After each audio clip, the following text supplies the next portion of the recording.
everyone? Welcome to the Moga Bar Show. I'm Gabe, as always. With me, I have a very special guest. I have Brandon Leibowitz. He runs SEO Optimizers. And Brandon, why don't you go ahead and tell us a little bit more about yourself? Yeah, thanks for having me on. My name is Brandon Yeah. Leibowitz, and I've been involved with digital marketing since 2007, helping businesses get more traffic from Google using search engine optimization. Primarily helped out with a little bit with like paid ads, email marketing, social media. All stuff works, but I really prefer SEO just because it's a way to get that free traffic and why I spend money when you can get it up there for free. No, that's interesting because a lot of people, when they think of marketing, they just think of social media nowadays. Social media, billboards back in, another time, or, I mean, that's still relevant to an extent, but they don't think of SEO. Let's dive a little bit more into that. What exactly is SEO? I know it stands for search engine optimization, but I know that there's a lot of people that have no idea what exactly does that mean. Does that mean you just clear out your cache in your browser and like there you go, your search engine or whatever is optimized? What does that mean? Like what do you do that you come in and you sort of take over the reins? Yeah, so SEO, like you said, search engine optimization, which means optimizing your website for the different search engines, whether it's Google, Bing, Yahoo, DuckDuckGo, whatever it may be. Primarily, it's all Google. Google kind of runs the show right now, but who knows what's going to happen in the future. But it's really, well, when you search on Google, there's ads at the top, there's ads at the bottom. Those are all paid ads. But in between those ads is organic, the free listings. That's what SEO is all about, is getting your website listed in those 10 results that are on the first page of Google. There's only 10 websites that they show. They'll show ads at the top and bottom, but there's only 10 of the organic. But nowadays, in between that, in the organic, it's not just websites. There's images that appear there, videos appear there. If you're a local business, maps appear there. So it's a lot more than just optimizing your website. It's trying to just take up as much free real estate as possible on that first page of Google. Nice. And okay, that sounds easy. As somebody that doesn't do that, that sounds easy to say. It's like, okay, you come in and you optimize it. Like, sure, yeah, that's easy to do, but it's not that easy. Like what? Because there's a lot of people that are also doing this that are probably working for the competitors of your businesses that have hired you to do this. How do you stay ahead? Like, how do you make sure that the businesses you're optimizing are actually getting the bang for their buck, so to speak? It's really not a one size fits all, but it just depends on what type of business you are and what stage you're in. But really trying to look at what you're doing or how much SEO have you've done to your website versus the competitors. That's all that matters.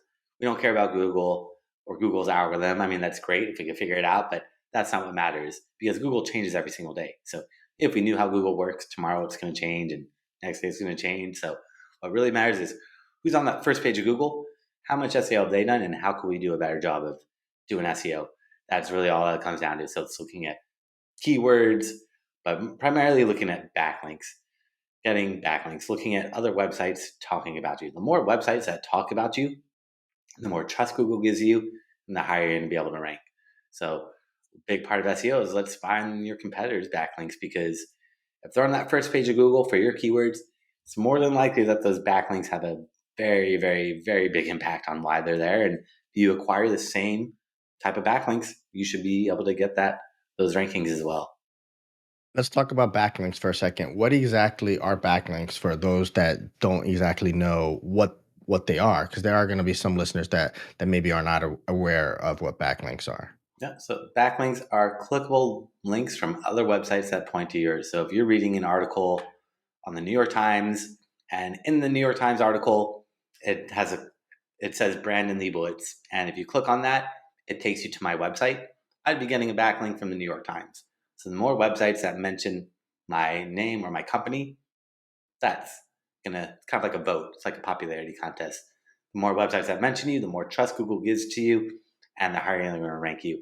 But you have to be very careful with the backlinks. If you build the wrong type of backlinks, you're actually going to drop down in rankings. So you have to be very, very careful. That's one part of SEO that's a little tricky is building backlinks. You got to make sure you build the right ones because if not, you're going to do more harm than good, and that's not what we want to happen. So what about, because there's some people, and I've spoken to some of them, they were like, we don't need SEO. We're like we're totally organic on social media and word of mouth, and we're blowing up just fine. Like, what do you say to those people? And for the record, I don't believe that at all. I think SEO is absolutely important to every business, especially if you have an online presence of any sort. But what do you say to those people? Like, how do you convince people that they need you? Yeah, that one's tricky, but you just got to tell them, like, if you got to think about, like, if you're looking for your product or service, where are you going to go? Are you going to go on where? Google? You're going to go pull up like the white, yellow pages, like a physical copy of it, or probably going to go on Google or Yelp. Those are probably the two places that most people start. Like if you're a local business, probably going to go on Yelp. If you're looking for just for anything, probably going to go on Google. So you could kind of, and also could show them how many people search for keywords every single month. So I could show them, here's what your product or service is, and here's how many people search for that every single month on Google. And your competitors are out there capturing a lot of traffic while you're relying on other forms, which might be effective, but digital is taking over and it's not slowing down anytime soon. Everyone has a cell phone nowadays. It's too easy to just search on your phone. So you need a presence nowadays to be online. Yeah, absolutely. That is so true. What else? Because there's more to you than just the SEO. I know you said that that's what you focus on primarily, but you graduated with a degree in marketing, if I remember correctly. What else do you do? What else do you offer? Like, what are your services that you're offering your customers? Primarily SEO, and then I also have about paid ads a little bit and done some social, but prefer to get you up there for free if possible. So avoiding the paid ads, but the ads do work. Like remarketing, following people around that have been to your website that didn't do a conversion action. If someone's gone to your website and you're selling a product and they haven't bought it, follow them around. Or if someone's add the product to your cart but didn't check out, definitely follow them around with banner ads because they were that close to making that purchase and something discouraged them. They got distracted, give them a coupon or whatever it needs to be. But got to keep yourself top of mind because I think it's like 5 touch points before somebody actually trusts you. So it's tough to get Google to trust you to give you those rankings. But after you get those rankings, how do you get people to trust you? And that's where just social media too, email marketing, like the more places people see you, the more trust they're going to give to you. Then the more likely you're going to actually make a purchase or whatever your conversion goal is. How much time do you need to spend with a business before you decide on like a plan of action that you're going to take with that specific business? Like you said, each business is different, each company is different, so it's not one size fits all, so to speak. But like, how much time do you normally give yourself to work with? Because it's not just like, okay, you sign the contract today and tomorrow you're like up and running. It's I know it's more complicated than that. Yeah, no, the plan's always evolving and changing the more I look at the competitors and see strategies because it's kind of like being a detective. You're like seeing what they've done and trying to like piece it all together and trying to figure out what is actually impacting the rankings versus just not having an impact. And there's no kind of blueprint or formula saying this is what you do. It's really just diving in, seeing if they have like pages that are hidden that are ranking, any blog posts, any topics in particular that are driving a lot of traffic.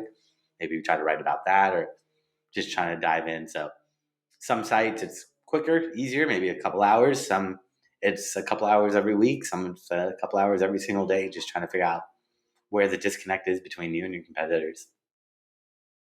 Has there ever been a situation that's come up where basically a customer is just not happy with the service you're providing? There's like we're not seeing any leads coming in. We're not generating any more traffic.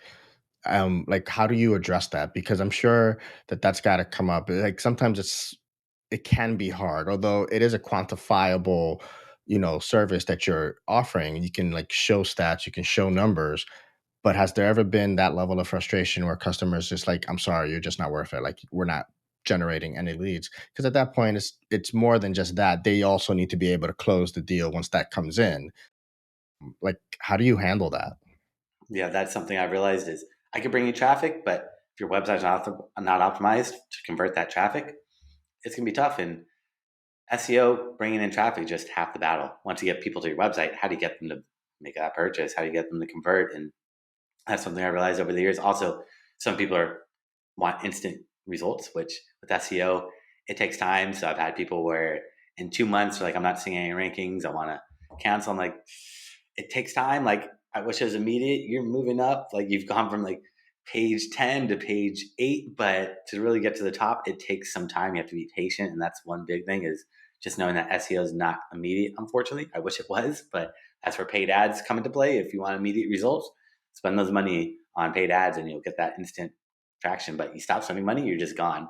So that's why it's not the best long-term strategy, but it is tough. And you gotta just let clients know realistically, like, hey, if you're trying to rank for like, if you're selling t-shirts, that's gonna take at least a year or more because you're competing against like Amazon and Nordstrom's and Target and Walmart and all these big corporations. So unless there's something unique and niche about yourself, it's gonna be really tough. So just letting people know, like realistically, like I could do it. It's just you're gonna have to spend a lot of time and be patient with me because these are very competitive industries and you're just starting off and these brands have been around for years that have built up trust in the name for a long time. Whereas you're just trying to break through. It's doable. It's just gonna take a lot of time.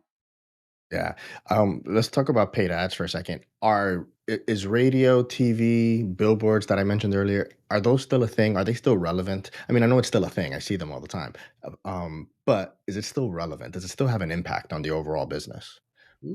Might have some impact, but with TV, radio, all that stuff, you're just narrowing yourself down to people that are watching at that time. Like with TV, well, live TV, they're trying to watch a commercial, they have to be watching at that moment. Now with like Netflix and streaming services is a little different, but TV, radio, even radio, like you have to be listening to that radio. And most people have Spotify nowadays or Pandora or something like that. So you can run ads on there too, but Google for, I mean, there's just so many places you can run ads, but Google is probably the best. Like a lot of people run social ads, but social media ads are cheaper for a reason. It's because you're getting lower quality traffic that are not searching. Like people on Google, they're searching, they're looking for your product or service. Social media, even like TV, radio, you're interrupting people hoping that they want to use your product or service just because they have similar interests in the past. Doesn't necessarily mean they want to use it now, or maybe they've already bought it from you or bought from your competitors and now you're just spending money on that. But that's where like social is a little different, where it's like you're interrupting them. Google, they're searching. YouTube, they're searching. They're looking right now for your product or service, and getting yourself in front of them that time at that moment is going to be the best if you're trying to get sales. Okay.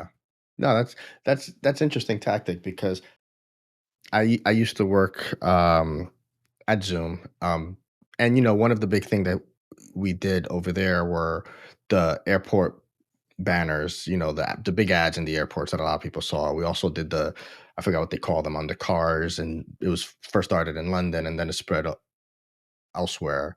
But that was like a big thing, and then people started taking pictures of it on social media and sharing with it, like the Zoom thing or whatever. And that turned into a thing.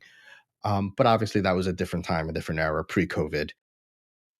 So it's like, yes, people are starting to travel again or whatever, but it's still, you know, I haven't seen a billboard that I was interested in quite a long time. I still see them, but I'm like, I look up as whether I'm driving or stopped in traffic or whatever it is. I look up and I just ignore it. I forget what it was that I saw. So I can't tell you what it was that I saw, but I know I've seen them. So why is it so hard for businesses to adapt to a new way of doing business, frankly, of like marketing themselves and letting themselves be known? Like what's the biggest pitfall? Because you talk to a lot of these business owners and a lot of these leaders. What's the biggest thing holding them back from like committing to a new way of, marketing, whether it's through SEO or just, an online campaign? Man, they're just kind of, they don't know about, or SEO is ambiguous. Like with SEO, it's kind of like the mystery. What are you doing? You're building these backlinks. You're writing blogs for other people. What does this have to do with my website? So that's kind of like intangible, and the waiting game too is tough. Like people don't want to wait. Business owners don't want to wait 6 months to get some traction. So it's a little tricky, but nowadays I feel like they're realizing the need to be online, that everything gets shut down. And if they're not online, like that brick and mortar physical location might still be there, but it's not getting that traffic. And even if you are on like a busy street, like you could be on like Hollywood or Santa Monica, somewhere like that, and you'll get a ton of foot traffic, but the amount of eyeballs online that you get is not even comparable like to how much you're going to get significantly more. So it's just trying to let them know that nowadays that people buy online, people are comfortable putting their credit card online, like for e-commerce. It's It's kind of tough. 10 years ago, people were like, I don't know, people don't want to buy on my website. They'd rather just go on Amazon or something like that where it's more trusted. But nowadays, it's easier to build that trust through social. Social is a great way to build trust. Put a face behind the company. Say like, hey, we're a website, but we also have social media where you could ask us questions, you can read comments, you can see reviews, you can see status updates, and make sure that we're still in business. We're still around. People aren't just saying, avoid this place. It's a scam. It's a real business, and that helps out a lot. But it's just trying to educate business owners nowadays. Yeah, I mean, and I think that's sort of like the big thing is because the world has become more open, more connected, and we have more tools available to us. So, like you said, if I need to know something, or I need to know something, but if I need to look up a company, I'm going to Google it. I'm going to search online. But that brings up another thing, like search engine optimization, where you said obviously Google is, the elephant in every room. What about, I mean, okay, Yahoo or Bing? I Do you focus on other search engines? Because you mentioned a bunch of them earlier, DuckDuckGo and some others, or do you just sort of kind of like, well, we're going to go with Google and whatever else is. Yeah, it's just depends on the audience. Like every website is different. So if you're in like China, Yandex is like their big search, or I don't even know what they're using, but it's not Google. So it just depends who your audience is. Are they on Google? But when I look in Google Analytics or other tracking tools, since the past over like 15 years, looking at hundreds, maybe thousands of websites, Google brings in about 20 to 80% of the traffic.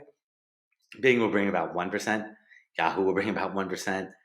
The rest comes from like social media, email marketing, people just typing your website in, or like TV banners, stuff like that, where people just typing your website in. But the majority of the traffic does really come from Google. And the way it works nowadays, if you search on Yahoo, it's not Yahoo anymore. It's actually Bing that powers Yahoo. So if you want to optimize for the big three, if you optimize for Google and Bing, you're good. But Bing and Yahoo brings such a timeout. Unless, I mean, if you're looking at like something like Zoom, Zoom might be getting 1 million people a month. 1% is a significant amount, but if you're a smaller business, it's not going to have that big of an impact. And as long as you optimize for Google, Google's algorithm is a lot more sophisticated than Bing's. So you should be good across the board. But I would look in analytics and tracking and see where your traffic is coming from. If they're coming from DuckDuckGo, maybe you want to learn DuckDuckGo's algorithm, or maybe that's where your audience is, because every audience is different. And it's just catering to that audience and where they're going to be searching. If they're going to be searching on Google, Bing, or whatever platform they may be on. Nice.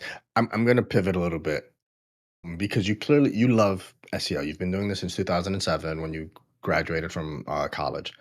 What does someone do if they want to get into SEO? What does they said they do if they want to be where you are now and like get into this? Like, what should they start doing? What kind of an analytical mind or a thought process do they need to start developing, and how do they develop it? Because a lot of people, they know that they like something, but they don't know how to really get into it.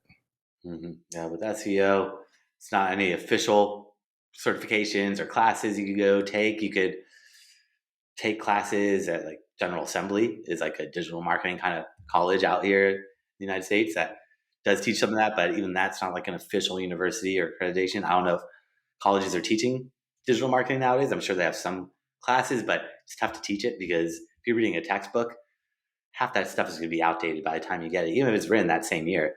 Just like the way that everything moves and changes, some of it's still going to be relevant, but it changes so quick. So the best is watching videos, like YouTube videos, or reading up on blogs. Facebook groups are pretty big nowadays, where you can join groups and just learn and get ideas from other people. But test. Don't just believe what you see or hear or read, because you have to try implementing it. And also make sure whatever you're reading or watching is from like maybe 5 years old at max. I mean, it's older, it's okay, but just be wary. Like some of it might be outdated or not be relevant. But the best really is just by trying it out on your own. Get a website, build a website, or have someone build a website for you, and then start trying to do it yourself. And then you could use that as a portfolio if you're trying to get jobs. Saying like, look, I've ranked this website for these keywords, and I could do the same for you. But that's really going to be the best, is testing it out and actually implementing it. Just don't read all the time, because that's where a lot of people get sucked into just reading and learning, but not taking action. Understood. Now, to the keywords, How do you go about actually identifying the keywords? Like, I know that there's tools that you use, and I don't know if any of them are proprietary or not. So I don't know how much you want to say and divulge to your competitors. But what exactly is the number one thing that you're looking for?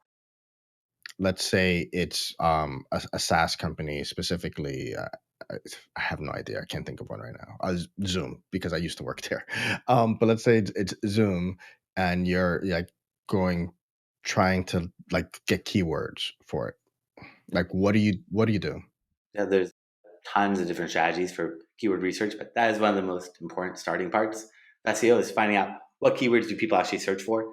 Because you might say, I want to rank for video conferencing tool, and that keyword might get 5,000 searches a month, but video conferencing tools, the plural, might get 20,000 searches every single month. So you want to do the keyword research using, there's a ton of different tools out there, but the main one is the keyword planner from Google. It's called the Google Keyword Planner. So I would trust that versus any other tool. It's free. All these other third-party tools that are paid are just taking the data from the Google Keyword Planner and making it prettier and nicer to look at. But they're just taking that data and just incorporating it into their own kind of charts and graphs that make it easier for you. But Google Keyword Planner is free. And I always tell people make a list of as many keywords as possible. Like take a piece of paper, start writing them down or notepad or whatever, but make a list of as many keywords as possible and throw them into this different tool or the keyword planner and see how many people search for that keyword. Plus, Google Keyword Planner is going to give you thousands of variations of that keyword that they're recommending you to use. The Google Keyword Planner is really for paid ads. It's not for SEO. So that's where they're telling you all these other keywords saying, hey, if you want to bid on video conferencing, here's 1,000 other keywords that are similar that you could spend money on because it's really for advertising. So it's going to say in the keyword planner, like how many people search for that keyword every single month, but also show like competition. Competition is for ads. So if it says high competition, don't get discouraged.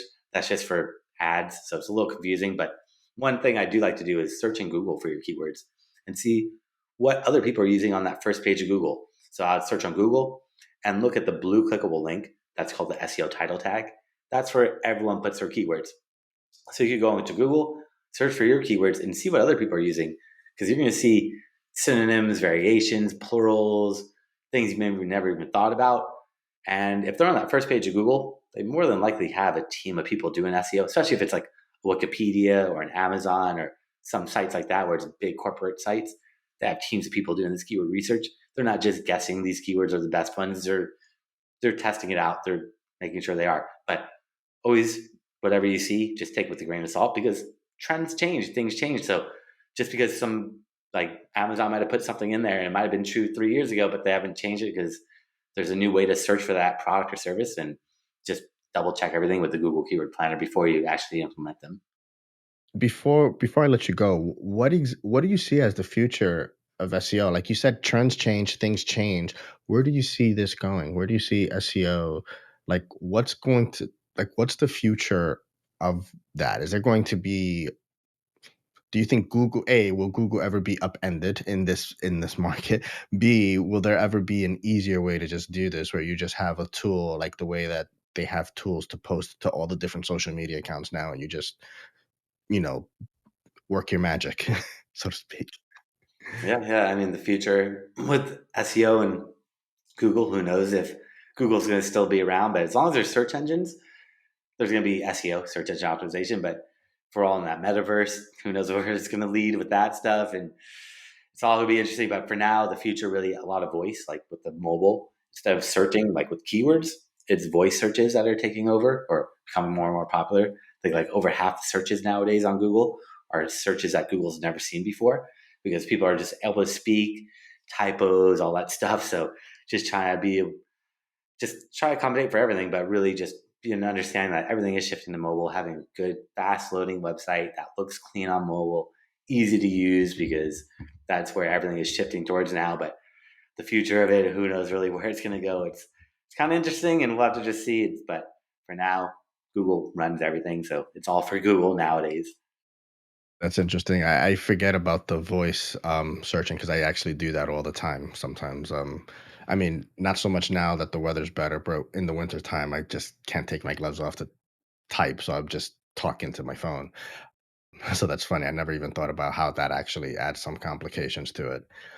Brandon, where can people find you? I'm going to put all of your information in the show notes, but if there's anything you want to leave people so that they can like find you or reach out to you directly, please go ahead. So everyone that's listening or watching, I created a special gift for them if they go to my website, SEOoptimizers.com/gift. They can find that there. That's SEOoptimizers.com/gift. And they can find that there and all my contact information as well. Perfect. Brandon, thank you so much. I appreciate you taking the time. I'm truly grateful. And I know that this will serve as a as a fountain of a lot of good information to a lot of people that had no idea what to do. And thanks for having me on and share some of these tips and strategies with everyone. Appreciate it. Thank you.